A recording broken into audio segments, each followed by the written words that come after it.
읽어주십시오. 봄날이 되었습니다.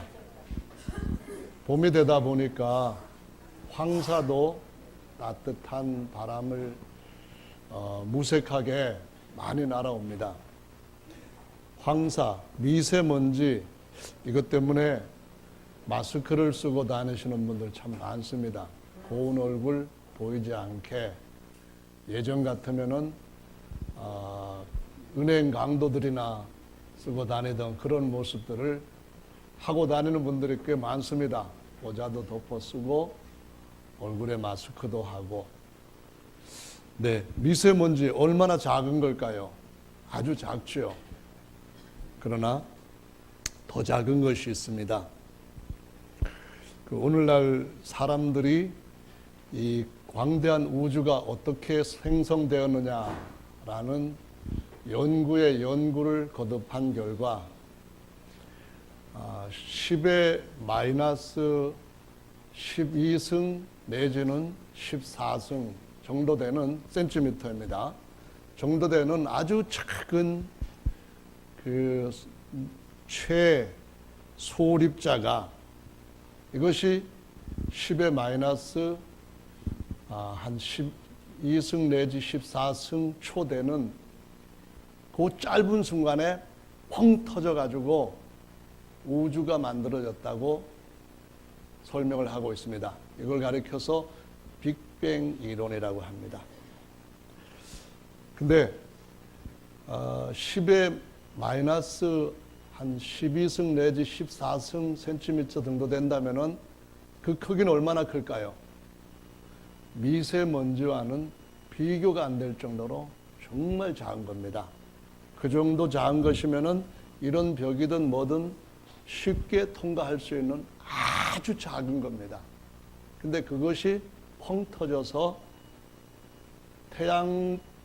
빛의 속도로 1년 가는 거리로 가도 몇백억 년 정도 걸리는 만큼의 광대한 공간이 만들어졌다.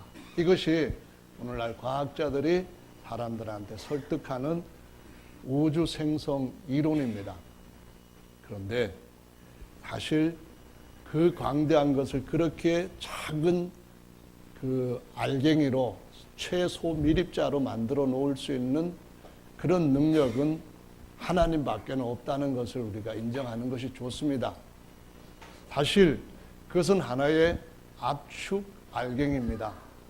사실 그것은 하나의 시입니다. 그것이 어디서 나왔습니까?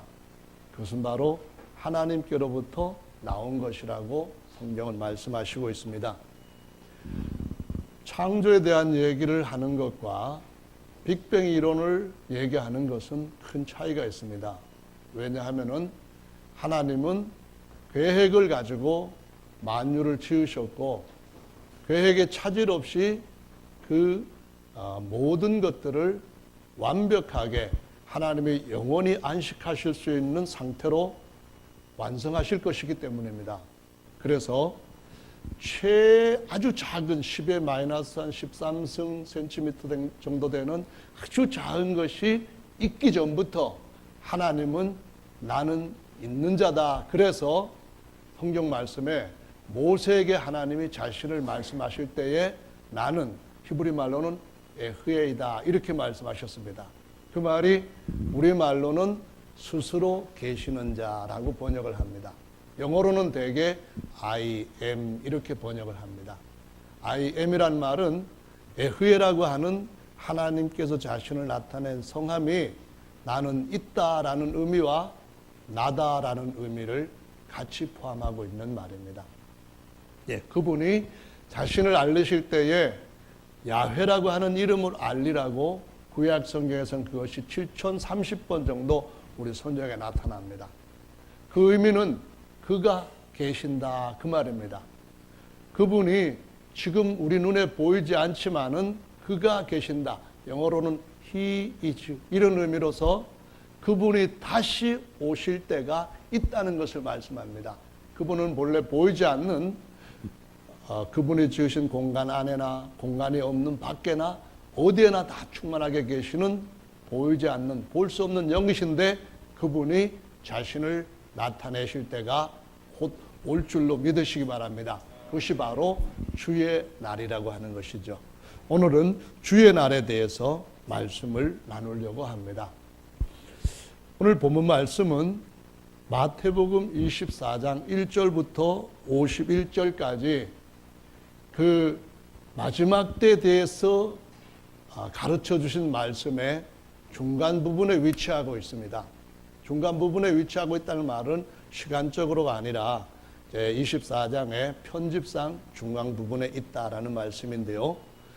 24장의 앞부분과 24장 오늘 본문 말씀 뒷부분을 우리가 보시면서 문맥에서 주께서 말씀하신 주의 날이 어떻게 임할 것인가라는 것을 정확하고 상세하게 설명을 해놓고 있다라는 말씀입니다. 우선 마태복음 24장에서 1절부터 14절까지를 한 문단으로 보시면 되겠습니다. 성경에서 보시면은 문단을 표시한 것이 우리 성경에는 동그라미로 표시되어 있습니다. 그러니까 동그라미에서부터 다음 동그라미까지가 한 문단에서 어떤 주제를 다루고 있다, 이렇게 생각하시면 되겠습니다.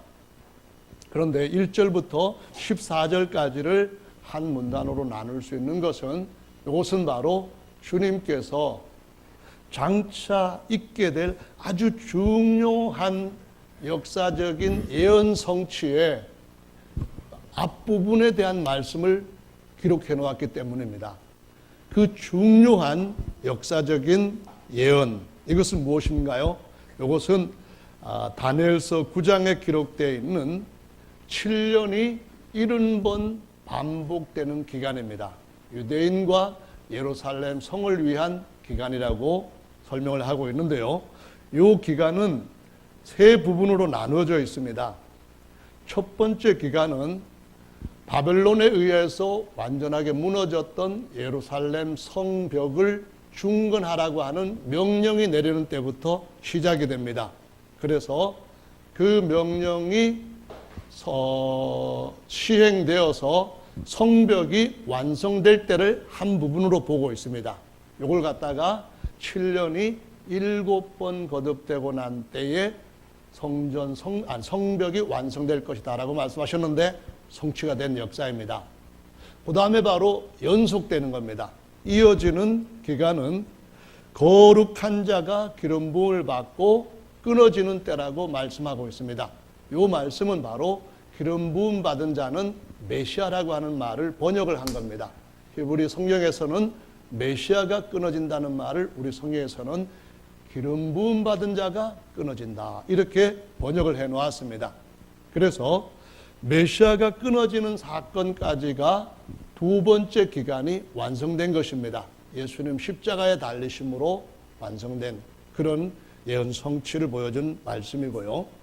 그 다음에 이어지는 말씀에 보면은 장차 한 왕의 백성이 와서 예루살렘을 다시 한번 짓밟아 버리고 그리고 성전을 더럽게 할 것이라고 하는 예언이 기록되어 있습니다. 그래서 이것은 추후 70년에 로마의 디도가 와가지고, 타이터스라고도 말하죠, 예루살렘을 공략을 하고 성전에 돌 하나도 돌 위에 남지 않도록 완전히 허물어 버렸던 사건이 이어질 것을 기록하고 있습니다. 그래서 성전이 무너지고 유대인들은 전 세계로 흩어지면서 이것은 이스라엘 백성들이 나라 없이 2000여 년 동안 유랑하며 핍박받고 죽어가다가 나라를 다시 세우게 되고 그 이후에 70번째 7년이 등장하게 될 것을 보여주고 있습니다.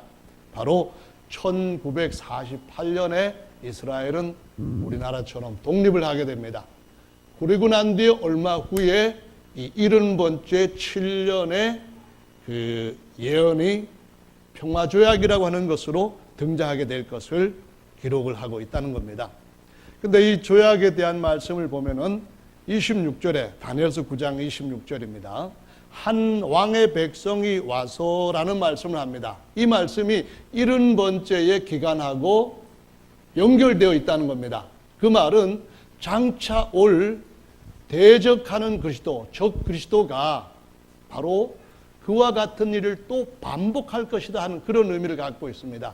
다시 말하면은 옛날 주 70년에 옛날에 디도가 와서 예루살렘을 멸망시키고 성전을 파괴했던 것처럼 그 땅의 백성이 다시 와가지고 추후 1948년 이후에 성전이 재건되었을 때 그 성전을 또 더럽히는 일을 하게 될 것이라는 것을 의미하고 있습니다. 다시 말하면은 그 땅의 지도자로서 또 한번 적 그리스도가 등장하게 될 것이다 라는 말씀을 하고 있다는 겁니다. 그리고 조약을 맺는데 많은 사람으로 더불어 조약을 맺을 것이라고 얘기합니다. 많은 사람이라고 번역을 해놨는데 어떤 성경에 봐도 특별하게 다르게 번역한 건 없습니다. 다만 그 사람이 해서 앞에 26절에 주후 70년에 예루살렘 성전을 멸망시켰던 그 땅의 사람이라는 것을 연결시킨 번역은 있지만은 그 외에는 특별한 다른 거 없습니다.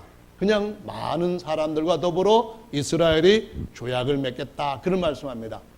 그래서 조심스럽게 생각할 수 있는 것은 주변에 있는 갈등의 가장 가까운 대상인 아랍들과 평화조약을 맺게 되는 것은 물론이겠거니와 그들뿐만이 아니라 그 적 그리스도가 등장할 저 유럽 쪽에 그 지역의 사람들도 이런 나라 저런 나라들이 같이 합해져 가지고 조약에 동참하게 될 가능성이 있다는 것을 의미하고 있습니다.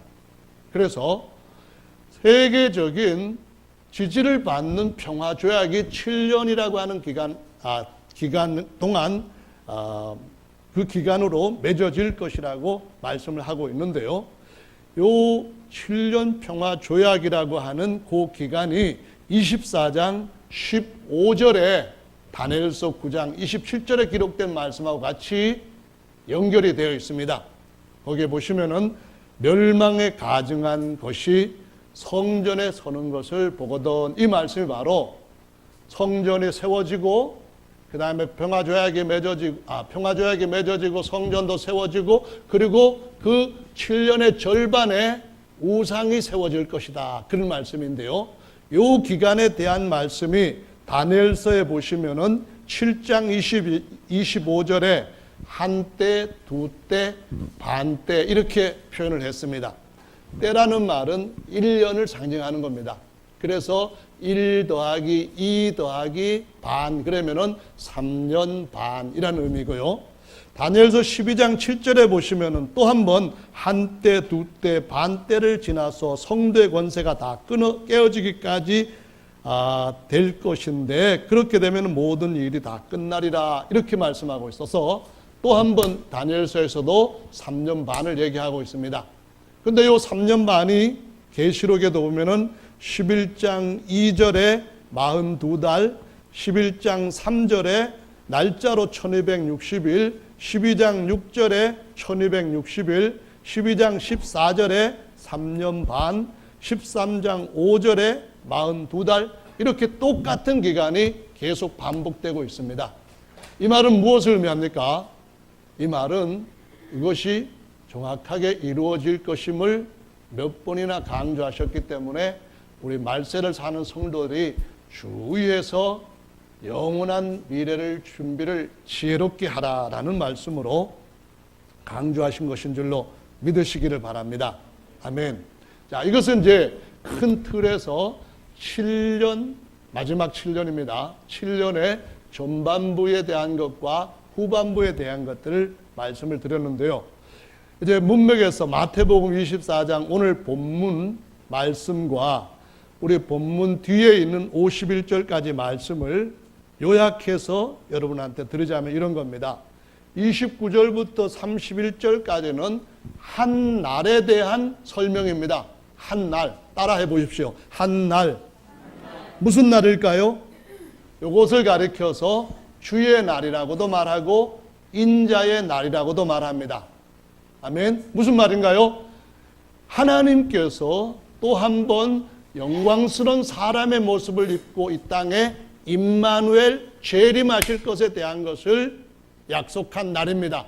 그래서 주의 날이라고도 말하고요, 인자의 날이라고 하는데 잠시 후에 설명을 드리겠습니다. 그 다음에 이어지는 24장 32절 말씀부터 31절은 한 날이 아니라 한 세대에 대한 이야기입니다. 한 세대, 따라 하십시오. 시작. 한 세대. 무슨 세대입니까? 32절에 무화과 나무 그 가지가 연하여지고 잎사귀를 내고 무성해지는 것을 본 세대, 그런 의미입니다. 그 한 세대에 대한 것을 51절까지 말씀하시고 있다, 그런 말씀입니다. 아멘. 자, 그럼 오늘 본문을 보십시다. 29절 말씀에 보면은 그날 환난 후에 이렇게 표현했습니다.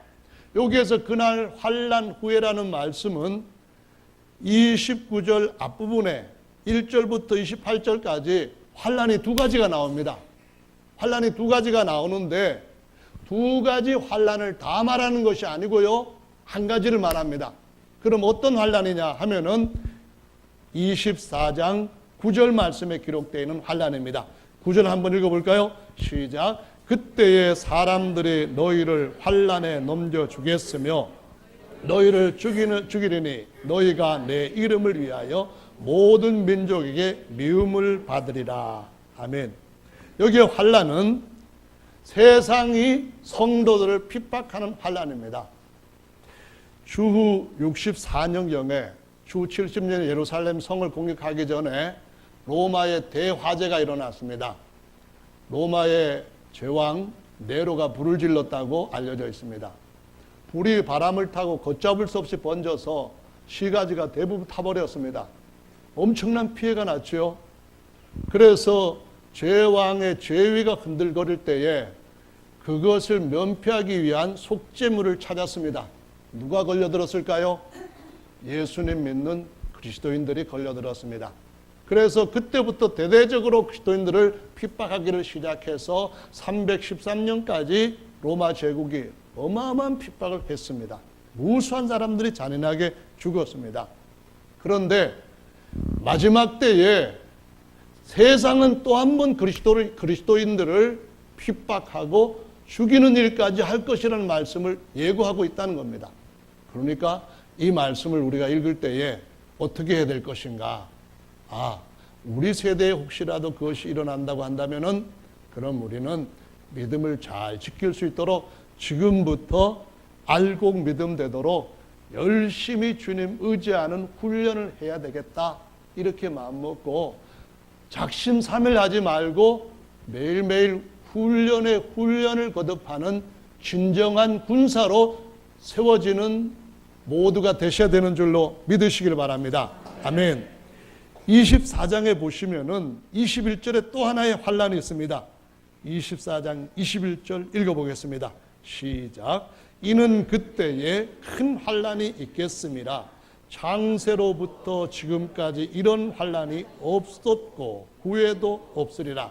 말하되 전무후무한 환난, 유사일에 없던 환난, 이후에도 없을 환난이라는 겁니다. 이 환난은 15절이 7년 조약의 절반이니까 7년 조약 후반부에 일어나는 환난입니다. 이 환난은 어떤 환난인가 하면은 하나님이 진노의 잔을 모든 하나님을 거역하는 사람들한테 먹이시는, 마시게 하는 그러한 진노의 환난이라고 말씀하시고 있습니다. 성도들은 13절, 14절에 기록되어 있는 것처럼 이방인의 수가 충만해지면은 주님의 강림이 있겠다고, 공중의 재림이 있겠다고, 성도들의 휴거가 있겠다고 약속하신 대로 올라갈 약속을 갖고 있기 때문에 이 전무후무한 환난과는 무관하게 살아야 되는 줄로 믿으시기 바랍니다. 이 말씀이 로마서 5장 9절 말씀에 이렇게 기록이 되어 있죠. 찾아서 로마서 5장 9절을 읽어보시겠습니다. 찾으셨으면은 로마서 5장 9절 읽습니다. 시작. 그러면 이제 우리가 그 피로 인하여 의롭다 하심을 얻었은즉 더욱 그 피로 말미암아 진노하심에서 구원을 얻을 것이니. 아멘. 다시 이곳은 갈라디아 데살로니가 전서 5장 9절 말씀에 또 있습니다. 똑같은 5장 9절이니까 외우시기 좋을 것 같네요. 5장 9절 읽어보겠습니다. 시작. 하나님이 우리를 세우심은 노하심에 이르게 하심이 아니요 오직 우리 주 예수 그리스도로 말미암아 구원을 얻게 하려 하심이라. 아멘. 할렐루야. 그래서 이 진노함 전에 주님이 빌라델피아 교회에게 말씀하신 대로 땅에 임하는 모든 사람들에게 이 말 시험에서부터 우리를 건져주실 것이라고 약속하셨는데, 빌라델피아 교회같이 순결하고 거룩하고 충성스러운 교회가 우리 교회가 되어야 될 줄로 믿습니다. 할렐루야. 아멘. 근데 그 진노의 환난은 우리가 당하지를 않지만은 세상에서 성도들은 늘 핍박과 환난을 받아왔다고 하는 사실을 잊어서는 안 됩니다. 요한복음 16장 33절 말씀을 찾아서 같이 읽어보도록 하시겠습니다. 요한복음 16장 33절입니다. 시작. 이것을 너희에게 이름은 너희로 내 안에서 평안을 누리게 하려 함이라. 세상에서는 너희가 환난을 당하나 담대하라. 내가 세상을 이겼노라 하시니라. 예수님이 십자가 지시놓고 뭐 이겼다고 하십니까? 세상에서 예수님이 십자가 지신 것으로 끝난 것이 아닙니다. 예수님의 십자가 지심은 죄와 사망을 이긴 것이고 사탄 마귀를 이긴 것이고 모든 것을 이기고 만유 위에 교회의 머리가 되신 진정한 승리인 줄로 믿으시기 바랍니다. 짧은 인생 핍박을 받아도, 짧은 인생 환난을 당해도, 짧은 인생 더 빨리 순교를 당해도 우리가 가야 할 본향에 영광스럽게 갈 수 있다고 한다면 슬퍼해서는 안 되는 줄로 믿으시기 바랍니다. 오히려 기뻐해야 되는데요, 그런 일이 나한테 만일 허락된다면 내게 하나님께서 힘 주시고 믿음 주셔서 당당하게 승리할 수 있도록 내 안에 하나님의 성령으로 내공을 충만하게 해 주십시오. 이렇게 사는 것이 곡식 중에 알곡으로 살아가는 참된 성도의 삶인 줄로 믿으시기 바랍니다. 그래서 이 세상에서 어떤 어려움을 당하는 것은 사실상 장차 우리에게 올지도 모르는 어떤 환난에 대해서 이길 수 있는 예방주사 맞는 것과 같은 겁니다. 아무리 고통스러운 삶을 산다 할지라도 여전히 주님은 우리를 붙들고 계시고 이 모든 삶은 언젠간 우리에게 더 좋은 복으로 갚아 주실 하나님의 선한 약속이 있기 때문에 우리 마지막 주님 품 안에 안기는 그 환경이 어떠하든 간에 할렐루야 하면서 스데반 집사처럼 생을 마칠 수가 있는 줄로 믿으시기 바랍니다. 스데반 집사가 성경에 보면은 최초로 순교받은 사람으로 등장합니다. 본래 증인이라는 말은 헬라어로 마르티스입니다. 이 말은 증인이라고 하는 말로서 땅끝까지 이르러 내 증인이 될 것이다. 그 말씀에 들어가 있는 단어입니다. 그런데 증인의 삶을 살다 보니까 너무 많은 사람들이 주 64년부터 그 이전에 스데반으로부터 해서 계속 순교를 당하는 일이 이어졌습니다. 그러다 보니까 증인이라고 하는 마르티스가 영어로 마터라고 하는 순교자로 하는 이름을 만들어내 버렸습니다. 증인은 순교자다. 우리 모두가 다 이 진리의 영원한 생명의 하나님의 영원한 승리에 살아있는 증인, 살아있는 순교자같이 날마다 죽으면서 사는 것은 마지막에도 확실한 승리를 얻을 수 있는 이기는 삶인 줄로 믿으시기 바랍니다. 아멘. 고난받는 분들 그 주님이 붙들어 주시는 위로 받으시고 장차 오는 어떤 환난도 이길 수 있는 면역성 길러주는 예방주사 맞는 것인 줄로 믿고 인내하시면서 승리하시기 바랍니다. 할렐루야. 로마서 8장 17절과 18절 말씀을 찾아서 읽어보겠습니다. 17절과 18절인데요.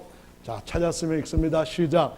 자녀이면 또한 후사, 곧 하나님의 후사요 그리스도와 함께한 후사니 우리가 그와 함께 영광을 받기 위하여 고난도 함께 받아야 될 것이니라. 18절.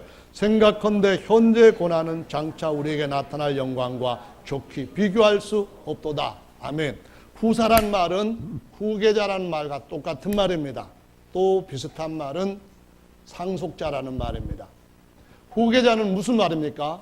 하나님의 모든 것을 물려받는다는 말입니다. 상속자는 무슨 말입니까? 하나님의 모든 충만함, 하나님의 신성의 권세와 능력과 영광을 다 우리 안에 하나님께서 채워주시겠다. 그런 말씀입니다. 할렐루야. 그래서 하나님의 모든 것들을 하나님의 형상된 하나님의 아들 된 우리를 통하여 만유 가운데 나타내시겠다. 그런 뜻입니다. 그렇기 때문에 우리가 그 그리스도와 함께 영광을 받기 위하여 고난도 까짓거 받을 수 있지 뭐, 이런 믿음을 가지고 살아가야 잘 사는 삶이라고 가르쳐 주시고 있는 거예요. 할렐루야. 이어서 35절 말씀부터 37절도 읽어보겠습니다. 로마서 8장 35절로 37절입니다. 누가 우리를 그리스도의 사랑에서 끊으리요? 환난이나 곤고나 핍박이나 기근이나 적신이나 위험이나 칼이랴. 기록된 바 우리가 종일 주를 위하여 죽임을 당케 되며 도살할 양같이 여김을 받았나이다 함과 같으니라. 그러나 이 모든 일에 우리를 사랑하시는 이로 말미암아 우리가 넉넉히 이기느니라. 할렐루야. 너희가 세상에서 환난을 당하나 담대하라. 너희도 세상을 이긴다. 이렇게 약속하신 주님이 세상 끝날 때까지 우리 안에서 믿음 지키게 하실 줄로 믿으시기 바랍니다. 또 믿음이 연약한 우리 자녀들한테는 그런 환난을 허락하지 않을 겁니다. 성경 말씀에 보시면은 어떤 시험도 하나님이 허락하지 아니하시면은 우리에게 오는 법이 없다고 말씀하셨습니다.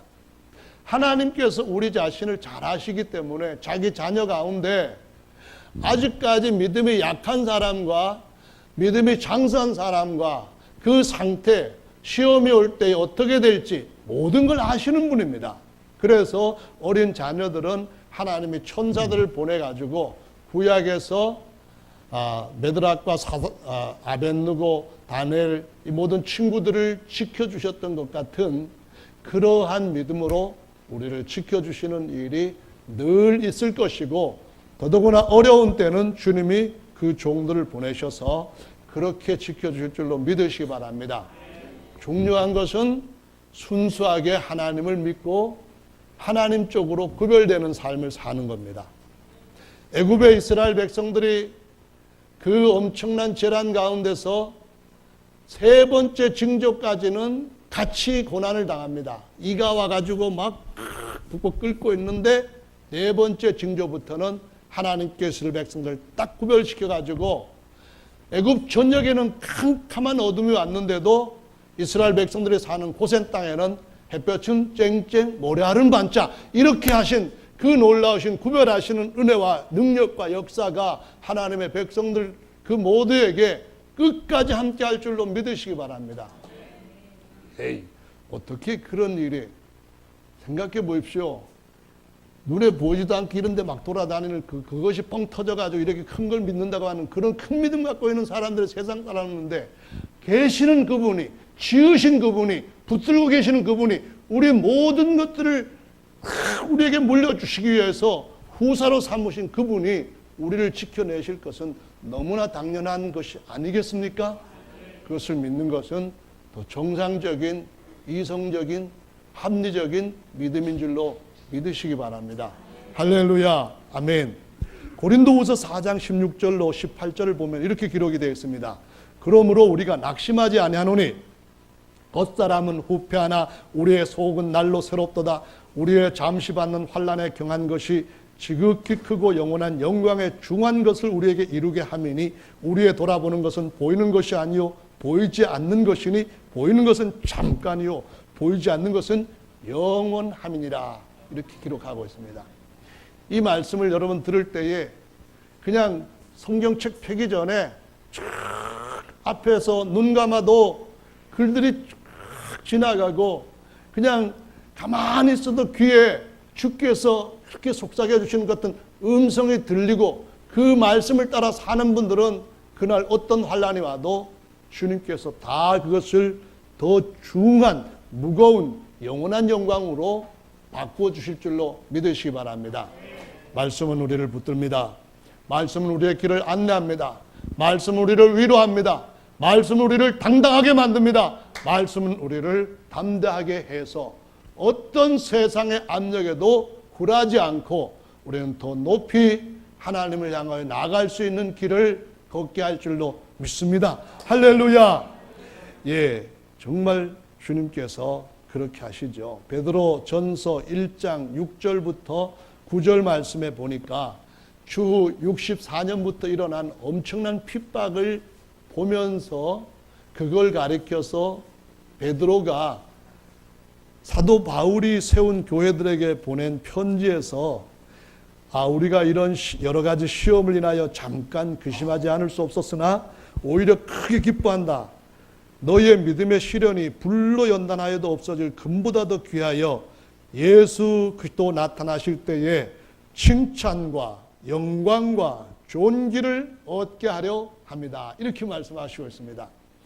그래서요, 국가대표에 뽑히는 사람은 훈련도 좀 더 강하게 받습니다.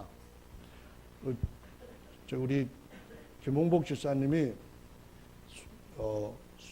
손주, 그 큰아들 둘째 손주인데요, 딸인데요, 태권도 국가 시범단에 뽑혔다고 저한테 자랑을 많이 하시더라고요. 그래서 제가 언제 한번 그 손주랑 겨루기를 한번 해볼까 하다가 뒤지게 맞겠다 싶어가지고 마음을 접었습니다. 훈련을 많이 하는 사람일수록 거기에 대해서 더 강함을 얻게 됩니다. 주님께서 우리에게 어떤 고난을 주시든 간에 그것을 주님이 나와 함께 하신다면은 내가 넉넉하게 이길 뿐만 아니라 더 큰 것을 얻는다는 생각을 가지고 임하게 되면은 오히려 그것을 즐거움으로 극복할 수가 있습니다. 그래서 예수님 오시기 전에 우리에게 어떤 시련이 오든 간에 시련의 정도에 따라 나는 도대표쯤 됐겠다 이렇게 생각을 하시면 좋겠습니다. 도대표보다도 나는 국가대표가 됐네 이렇게 생각하시면 더 기뻐하실 수 있겠습니다. 야, 나는 세계적인 챔피언이야 이렇게 생각하시면 더 멋지잖아요. 나는 정말 천사들 앞에서 내 기량을 마음껏 한번 나타내 보여주겠다 이렇게 한다면 이거는 더 멋있는 생각이라고 생각됩니다. 그래서 저와 여러분들이 어떤 어려움이든지 간에 나약해지지 않기를 바랍니다. 주변에서 오는 이런저런 약하게 만드는 생각을 거부하시고 나는 예수 그리스도 안에서 예수님과 함께 하나님의 모든 것을 유업으로 물려받을 하나님께서 택하시고 하나님께서 다시 낳으신 하나님의 아들이다. 이런 믿음을 가지고 당당하게 주님 안에서 더욱더욱 그분의 장수한 분량까지 자라가게 되시기를 예수님의 이름으로 축원합니다. 할렐루야. 그래서 주님께서 다시 오실 날이 29절 말씀부터 31절 말씀에 기록되어 있는 주의 날입니다. 이 주의 날은 구약에서는 야훼라고 아마 야훼로 번역하는 것이 발음하는 것이 가장 적절하게 알맞게 발음할 것이라고들 학자들이 말하는데요. 신약에서는 그것을 전부 다 주라는 말로 바꾸었습니다. 구약의 야훼의 날 이 말을 요엘서에 보면은 많이 나옵니다. 그 요엘서를 인용한 것이 사도행전 2장 말씀입니다. 교회 첫날 설교에서 등장하는데요. 사도행전 2장 20절에 보시면은 주의 크고 영화로운 날이 이르기 전에 해가 변하여 어두워지고 달이 변하여 피가 되리라. 누구든지 주의 이름을 부르는 자는 구원을 얻으리라 하였느니라. 이거 요엘서 2장의 말씀을 인용한 것입니다. 주의 날이 어떤 날이냐면은 큰 날입니다. 영화로운 날입니다. 누구에게 그런 날인가요? 주의 이름을 부르는 자들에게는 그런 날입니다. 얼마나 위대한 날인가요? 그들은 모든 것들을 발 아래 둘 수 있는 만왕 만주들로 등극하는 최고의 날인 줄로 믿으시기 바랍니다. 아멘. 주의 이름을 부르는 자는 구원을 얻는다고 했는데요, 그 구원의 궁극적인 구원, 결국의 구원 어떤 겁니까? 마지막 우리가 예수님 다시 오시는 날 이 몸까지 영화로운 몸으로 변화되는 구원인 줄로 믿으시기 바랍니다. 우리의 몸이 천사들이 감히 쳐다보지 못할 만큼의 찬란한 영광이 온몸에서 쏟아져 나오는 그런 몸으로 바뀌어질 것, 이것이 바로 주의 날이고 주의 위대한 날이고 주의 영화로운 날인 줄로 믿으시기 바랍니다. 그날에 주님을 믿지 않던 모든 사람들은 탄식하고 울부짖으면서 경악을 할 겁니다. 우리 모든 가족들이 다 주의 크고 영화로운 날에 영광 가운데 나타날 수 있도록 우리 모든 성도들이 잘 준비된 삶을 사시게 되기를 예수님의 이름으로 축원합니다. 할렐루야. 이 주의 날은 데살로니가 전서에 보시면은 5장 2절에 이렇게 기록이 되어 있습니다. 주의 날이 밤에 도적같이 이를 줄을 너희 자신이 자세히 알미라. 이 말은 다른 말로 하면은 야훼의 날이 그 말입니다. 그 야훼 하나님께서 영화로운 아들의 몸을 형상으로 삼고 나타나실 날, 그 날입니다. 그 날이 밤에 도적같이 임한다고 했습니다. 누구에게 도적같이 임한다고요? 3절의 말씀에 보시면은 저희가 평안하다, 안전하다 할 그때에 임한다는 겁니다. 평안하다, 안전하다. 무슨 얘기입니까? 세계가 마지막 진짜 엄청난 평화를 누린다고 생각하는 바로 그때에 주는 우리에게 말씀하시기를 세상에 주는 평화는 평화가 아니다. 이렇게 계속 우리 속에 강하게 말씀하시는 겁니다. 로마 시대 때 세상은 평안했습니다. 그걸 갖다가 팍스 로마나 이렇게 표현합니다. 로마의 강한 그 통치 아래에서 굴복하지 아니하면 누구든지 죽이는 그 평화가 로마의 평화였습니다. 사자가 배가 불러가지고 그냥 다른 짐승들을 갖고 놀고 있는 그런 때입니다. 근데 아침에는 갖고 놀지만은 만약에 점심때만 되면은 뱃속으로 들어가는 그 평화가 바로 로마의 평화입니다. 예수님의 평화는 어떤 평화입니까? 이 평화는 사자와 어린 양이 함께 뒹굴고 독사굴에 손을 넣어도 어린아이가 손을 넣어도 물지를 않고 사자 새끼가 어린아이가 끌고 하면은 그냥 양처럼 따라오는 해함도 없고 상함도 없는 참된 평화가 하나님께서 통치하시는 평화요, 하나님이 우리에게 왕권을 물려주실 때에 우리가 다스리는 새로운 세계의 평화인 줄로 믿으시기 바랍니다. 다시 죄가 일어나지 않고 다시 사망이 일어나지 않으며 다시 어떤 범죄도 일어나지 않는 완전한 평화의 때에 저와 여러분들이 천년 동안 그 이어서 영원토록 만왕들로서 왕노릇할 때가 올 것이라고 말씀합니다. 그때가 되면은 하나님은 더 이상 하실 일이 없다는 겁니다. 나는 너희 속에서 안식하겠으니 내 후사인 너희들이 내가 지은 모든 만물을 다스려라. 이렇게 되는 때가 오신다는 말씀입니다. 그래서 7일 안식일이라고 하는 것은 주님께서 아직까지 죄도 없애지 아니하시고 마귀도 없애지 아니하신 그때이기 때문에 또 한 번 새 창조를 하셔야 되는 때이기 때문에 7일 안식일이 완전한 안식일이 될 수가 없는 겁니다. 6일 동안 일하고 종되고 하루 쉬고 그 다음 다시 월요일부터 그 다음 날부터 다시 또 일하고 하는 그런 삶이 진정한 안식이 아니기 때문에 하나님께서 영원히 쉬실 수 있는 완전한 창조 성취가 진짜 안식이기 때문에 그 안식을 위하여서 주께서 우리를 어떻게 하셨다고요?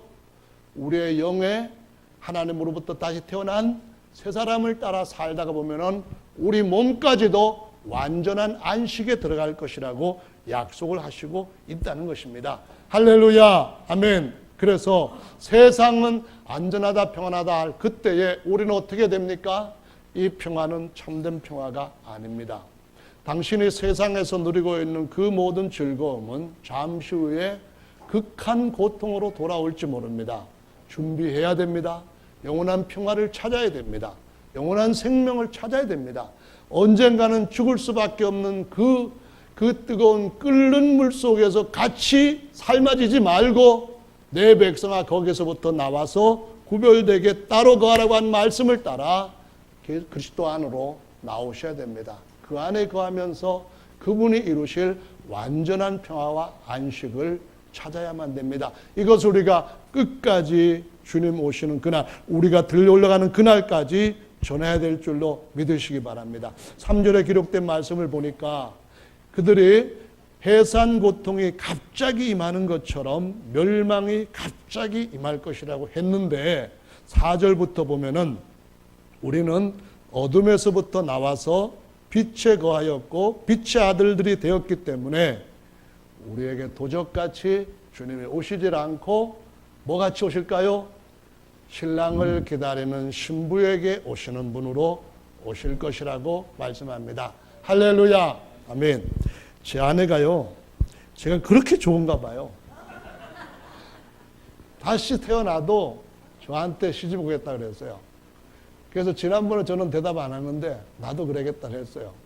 물론 또 한 번 그럴 기회는 없지만 말이에요.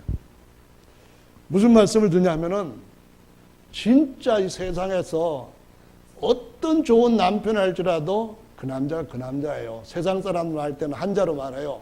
다 같다 그렇게 얘기해요.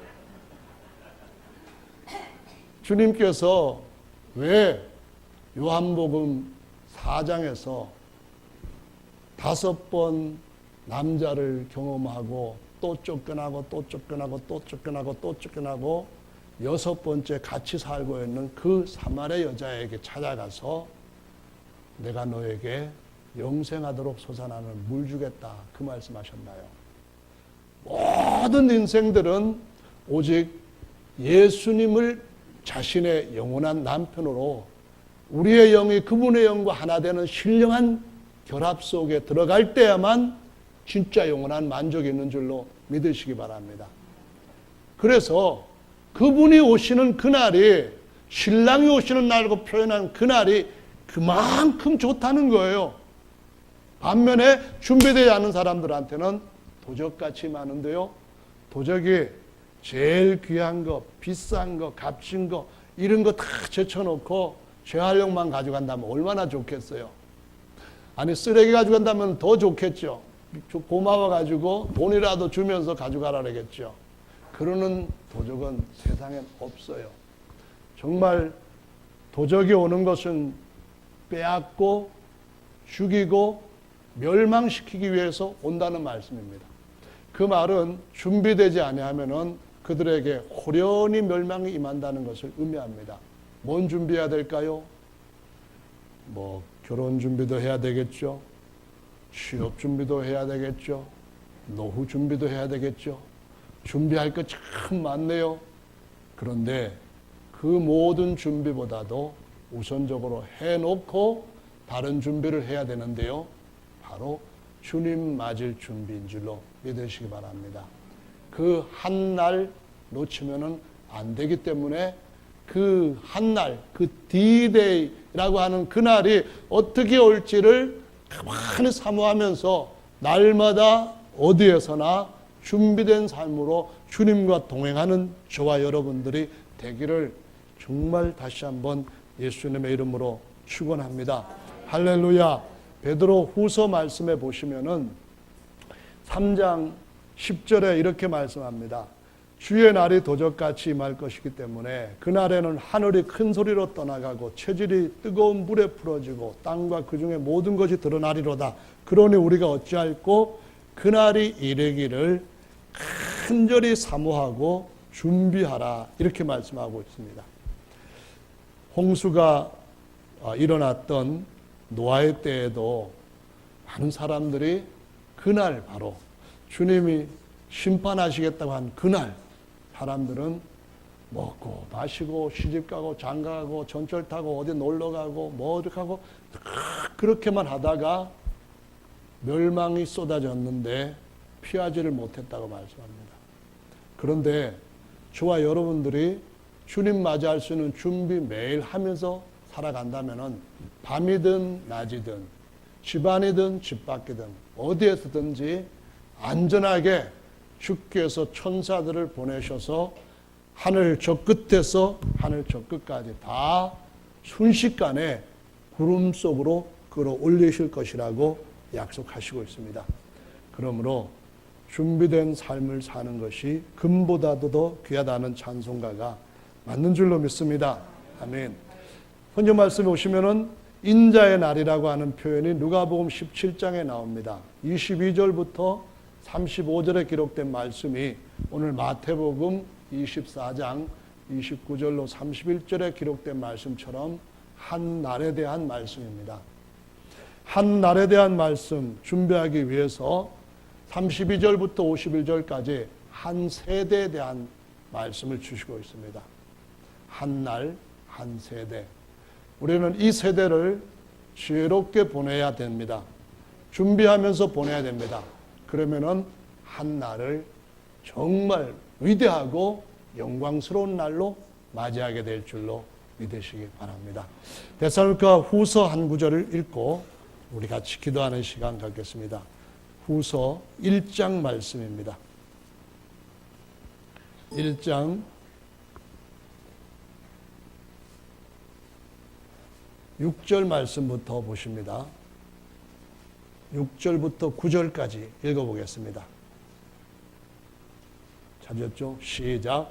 너희로 환난 받게 하는 자들에게는 환난으로 갚으시고 환난 받는 너희에게는 우리와 함께 안식으로 갚으시는 것이 하나님의 공의시니 주 예수께서 저의 능력의 천사들과 함께 하늘로부터 불꽃 중에 나타나실 때에 하나님을 모르는 자들과 이런 우리 주 예수의 복음을 복종치 않는 자들에게 형벌을 주시리니 이런 자들이 주의 얼굴과 그의 힘의 영광을 떠나 영원한 멸망의 형벌을 받으리로다. 그날에 강림하사 그의 성도들에게 영광을 얻으시고 모든 믿는 자에게 기여김을 얻으시리라. 12절 시작. 우리 하나님 주 예수 그리스도의 은혜대로 우리 주 예수의 이름이 너희 가운데서 영광을 얻으시고 너희도 그 안에서 영광을 얻게 하려 함이니라. 할렐루야. 아멘. 성도 여러분, 제 말씀으로 들으신 분이 계신다면 다시 한번 성경을 기도하시는 중에 주의 깊게 읽으시고 한 세대 속에서 한 날을 지혜롭게 준비하시는 모든 분들 되어서 영원히 하나님의 아들들로 후사 자리에 참여하는 복을 누리시게 되기를 예수님의 이름으로 축원합니다. 나오셔서 이 날을 잘 준비할 수 있도록 지혜 주시고 믿음 주시도록 함께 기도하는 시간 갖겠습니다.